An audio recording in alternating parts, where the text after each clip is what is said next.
प्रथम स्कंद के 10वें अध्याय की कथा सुनाने जा रही हूँ। कौरव दल को नाश करी गए द्वारिका नाथ, करि दर्शन आनंद सो पुरजन भय सनाथ। सौनक जी ने कहा, हे सुत जी, धर्मराज युधिष्ठिर के राज सिंहासन पर बैठने के उपरांत फिर क्या हुआ, सब कथा का वर्णन विस्तार से कहने की कृपा कीजिए। जय प्रभु। सुजी बोले, सौनक जी, कौरव पांडव दोनों वंश काल की गति से परस्पर लड़कर नष्ट प्राय हो गए। उनकी गृह कलह ने वन में लगी हुई अग्नि के समान उन्हें जलाकर समाप्त कर दिया। केवल भगवान कृष्णचंद्र की कृपा से उत्तरा का गर्भ ही सुरक्षित रह गया था। हे सौनक जी, धर्मराज युधिष्ठिर के गद्दी पर बैठते ही अधर्म का नाश हो गया तथा धर्म का राज होने लगा। भगवान श्री कृष्ण की शरण में रहने से तथा भीष्म जी के उपदेशों से धर्मराज युधिष्ठिर को ज्ञान उत्पन्न हो गया था। इसलिए वे विधिवत नियम पूर्वक भोग भोगते हुए भी उनमें आसक्त नहीं होते थे। देवराज इंद्र की भांति संपूर्ण पृथ्वी का शासन करने लगे। उनके चारों भाई भीमसेन, अर्जुन, नकुल, सहदेव उनकी आज्ञा का पालन करते थे। उनके राज्य में यथा समय वृष्टि होती थी, पृथ्वी उर्वरा थी, सदा अन्न फल समुचित मात्रा से भी अधिक उत्पन्न करती थी, रत्नों से भरपूर थी, बड़े बड़े थनों वाली गौएं सदा पर्याप्त मात्रा में दूध देती थी। अकाल का कहीं नाम नहीं था, प्रजा सुखी थी। ब्रह्मवक्ता ब्राह्मण तथा स्नातक योगी आदि अपने कर्मों को नित्य नियम पूर्वक करते थे। प्रजा वर्ण आश्रमों के अनुकूल धर्म का आचरण करती थी। पर्वत, वन, लता, बेलें सर्वदा हरी भरी पुष्पों तथा फलों से लदी रहती थी। संपूर्ण प्राणी दैविक, भौतिक तथा आत्मिक तापों से मुक्त थी।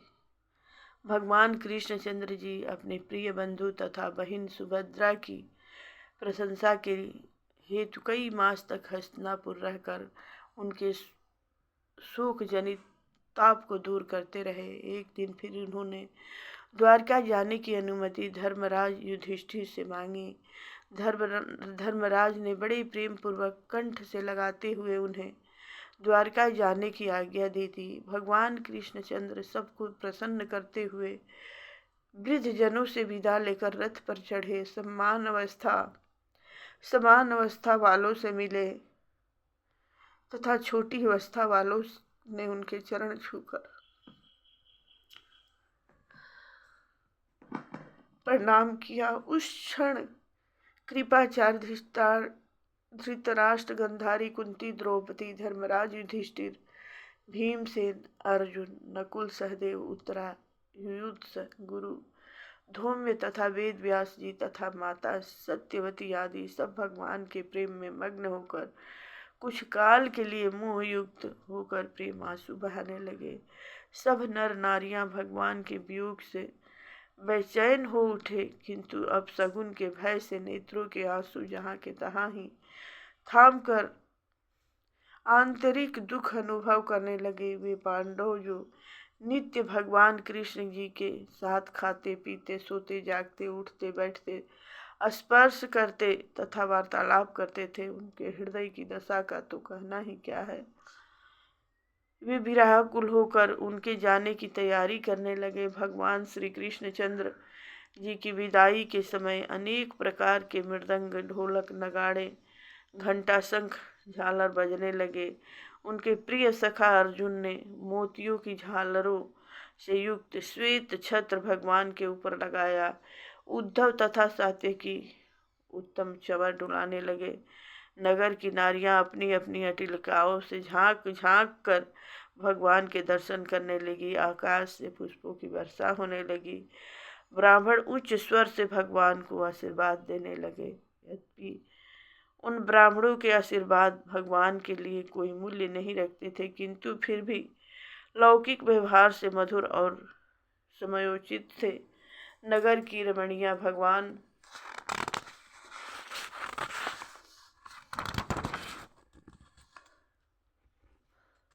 में रह गई थी।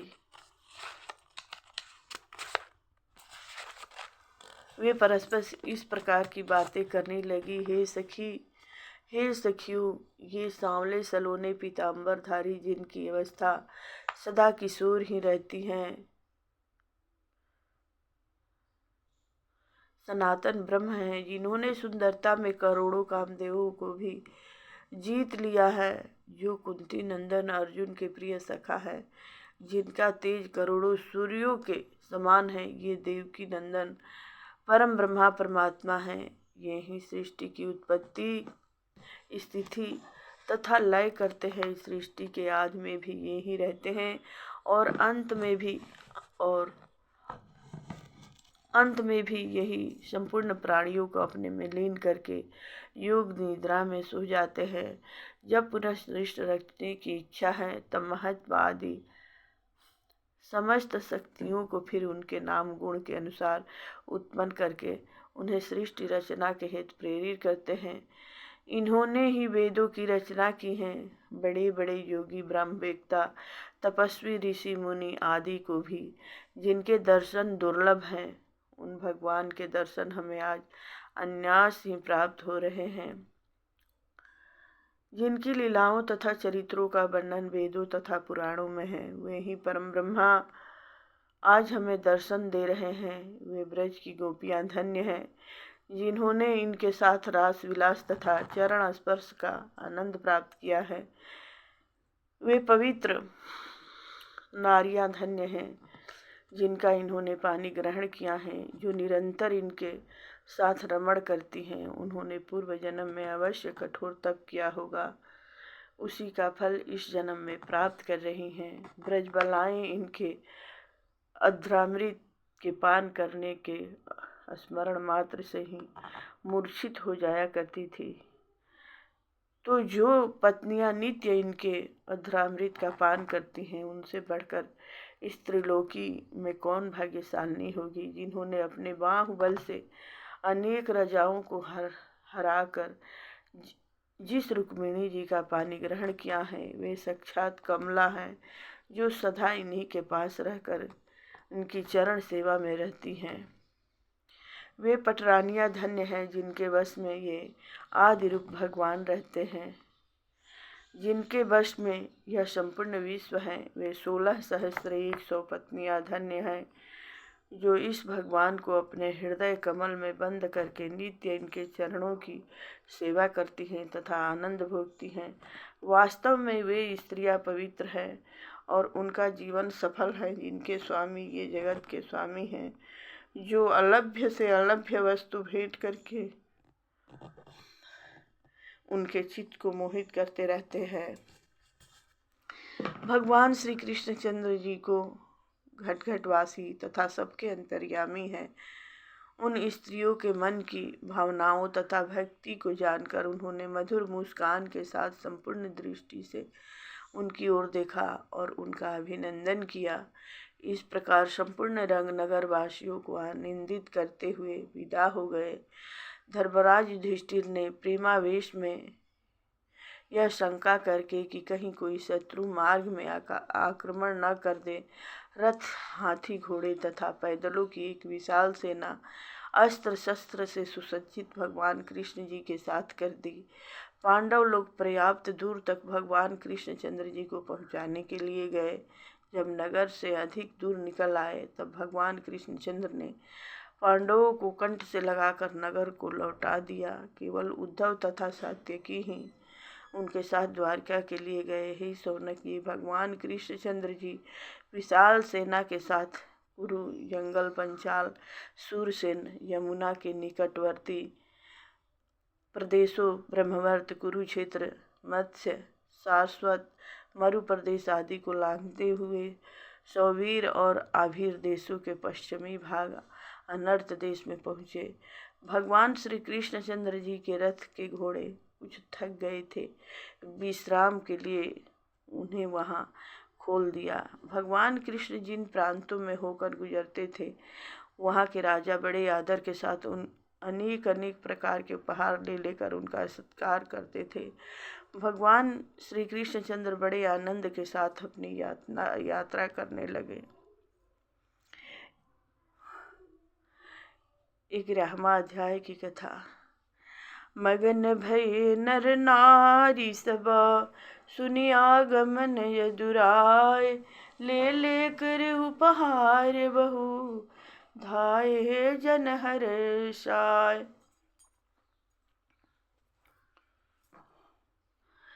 सूत जी बोले, हे सौनक जी, भगवान श्री कृष्णचंद्र जी का अनर्थ देश अति संपन्न तथा वैभव युक्त था। उसी के निकट अमरावती के समान उनकी द्वारकापुरी थी।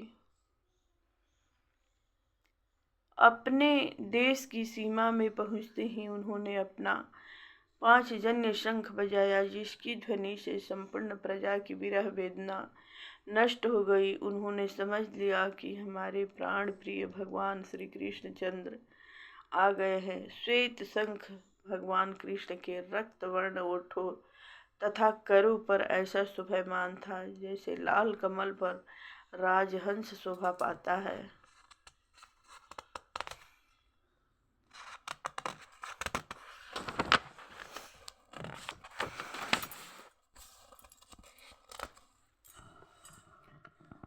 भगवान के शंख की ध्वनि संपूर्ण भयों को भी भयभीत करके भक्तों के हृदय को हर्ष प्रदान करने वाली है। जय प्रभु, रक्षा करना ही प्रभु, रक्षा करो। उस ध्वनि को सुनकर संपूर्ण प्रजा भगवान कृष्ण के दर्शनों के लिए अपने अपने गृहों से निकल पड़ी। जो जिस प्रकार था वह उसी प्रकार ऐसे दौड़ कर आए जैसे गाय के रम्भाने की ध्वनि सुनकर उसका बछड़ा दौड़ कर आता है। भगवान श्री कृष्ण के दर्शन करके सबके मुखों पर प्रशंसा छा गई और वे भगवान की इस प्रकार स्तुति करने लगे, हे भगवान, आपके इन चरणों की स्तुति ब्रह्मा, शंकर तथा इंद्र आदि सभी देवता करते हैं। ये ही चरण कमल हमारा आश्रय है। इन चरणों की कृपा से कराल काल भी हमारी ओर दृष्टि नहीं कर सकता। आप ही विश्व का कल्याण करते हैं। आप ही हमारे गुरु, माता पिता और मित्र है। हम आपको प्रणाम करते हैं। आपके दर्शन बड़े बड़े योगी जन, तपस्वी तथा देवताओं को भी प्राप्त नहीं होते हैं, किंतु हम अति भाग्यशाली हैं जो निरंतर आपके मुख चंद्र का दर्शन करते रहते हैं। आपकी स्नेहमयी चितवन तथा प्रेम दृष्टि का आनंद प्राप्त करते रहते हैं। जब आप हमको त्याग मथुरा तथा हस्तिनापुर चले जाते हैं, तब हम आपके बिना इसी प्रकार हो जाते हैं जैसे बिना प्राण के यह शरीर होता है। अपने प्रजाजनों के ऐसे शब्द सुनकर भगवान कृष्णचंद्र ने उन पर अपनी कृपा दृष्टि डाली और द्वारकापुरी में प्रवेश किया। भगवान श्री कृष्णचंद्र की वह द्वारकापुरी अमरावती के समान मध्यभुज, दर्शा, अंधक तथा वृषणवंशी यादवों से इसी प्रकार सुरक्षित थी जिस प्रकार नागों से उनकी पतालपुरी सुरक्षित रहती हैं। द्वारकापुरी समस्त ऐश्वर्य से संपन्न थी। स्थान स्थान पर जलाशय, क्रीड़ा स्थल, पुष्प वाटिकाएं तथा अनेक प्रकार के फल वाले वृक्ष शोभायमान थे। उन जलाशयों में अनेक प्रकार के कमल तथा राजहंस निवास करते थे। नगर निवासियों ने भगवान के स्वागत नगर के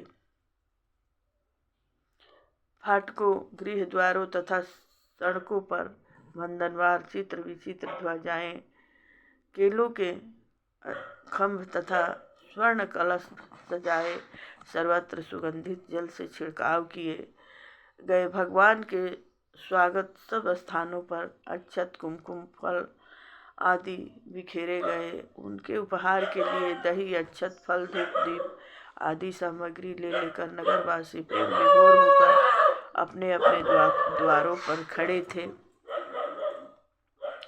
भगवान के शुभ आगमन का समाचार जब वसुदेव, अंकुर, उग्रसेन महाबली बलराम, प्रद्युम्न, सांब आदि को मालूम हुआ, तब वे मन में अति आनंदित हुए और अपने सभी आवश्यक कार्य त्याग कर प्रेमावेश में उछलते हुए एक उत्तम गजराज को आगे करके मांगलिक सामग्रियों के साथ ब्राह्मणों को लेकर शंख, तुरही, मृदंग आदि बाजे बजाते हुए अपने अपने रथों पर चढ़कर भगवान कृष्णचंद्र के दर्शनार्थ उनकी अगवानी के लिए चले।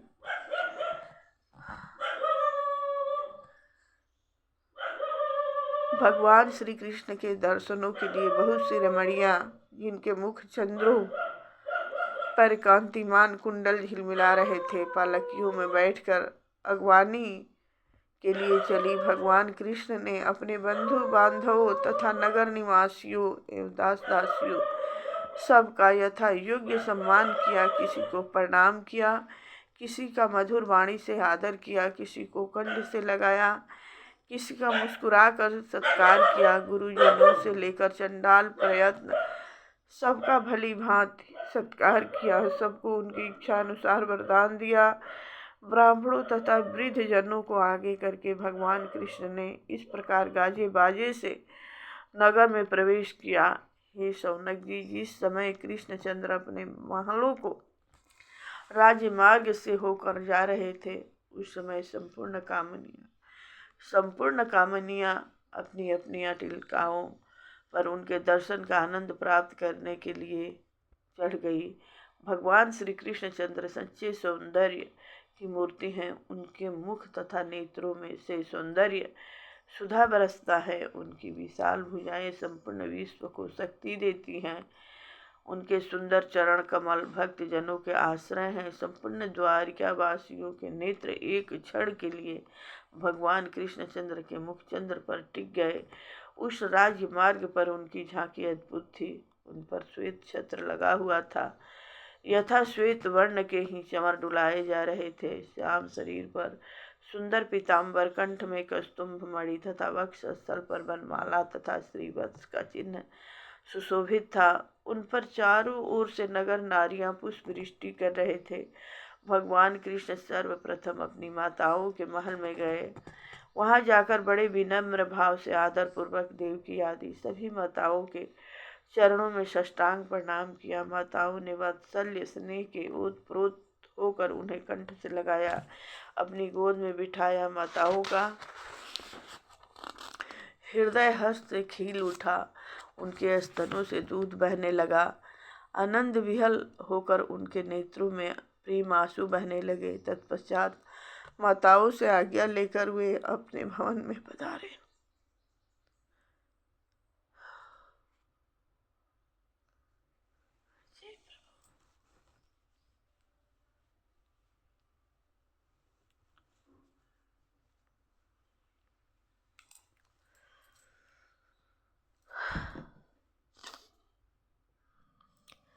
भगवान कृष्णचंद्र का वह भव्य भवन संपूर्ण विश्व के ऐश्वर्य से संपन्न तथा सुसज्जित था। उस भवन में 16,108 रानियों के पृथक पृथक भव्य भवन थे। अपने प्राणेश्वर श्री कृष्ण चंद्र के विरह में वे सब बहुत दिनों से व्याकुल थी। जब उन्होंने उन्हें महलों में आते हुए देखा, तब अति आनंदित होकर उनके चरणों में झपट कर जा गिरी। अपनी पत्नियों को हृदय से लगाकर संतावना दी। उन पत्नियों के नेत्रों से अविरल प्रेम आंसू बहने लगे और उन्होंने भगवान कृष्णचंद्र को आसन प्रदान कर उनकी पूजा की। भगवान कृष्णचंद्र ने संपूर्ण राजा लोगों को परस्पर भिड़ाकर पृथ्वी के भार को बिना शस्त्र ग्रहण किए ही हल्का कर दिया। रति के समान सुंदर भार्याएं निरंतर उनके साथ रहकर भी भगवान कृष्ण को भोगों में आसक्त न कर सकी, क्योंकि वे योगेश्वर भगवान कृष्णचंद्र कर्म करते हुए भी हृदय से उनमें आसक्त नहीं थे। वे प्रवृत्ति में स्थित रहते हुए वे प्रकृति के गुणों में लिपायमान नहीं थे। उनकी योग माया से मोहित होकर वे स्त्रियां ही उन पर मुग्ध रहती थी। वे भगवान श्री कृष्ण को सर्वस्व समझती थी। अपने अहंकार बुद्धि के कारण उन्हें अपने पति भगवान श्री कृष्ण के सत्व स्वरूप का ज्ञान नहीं था।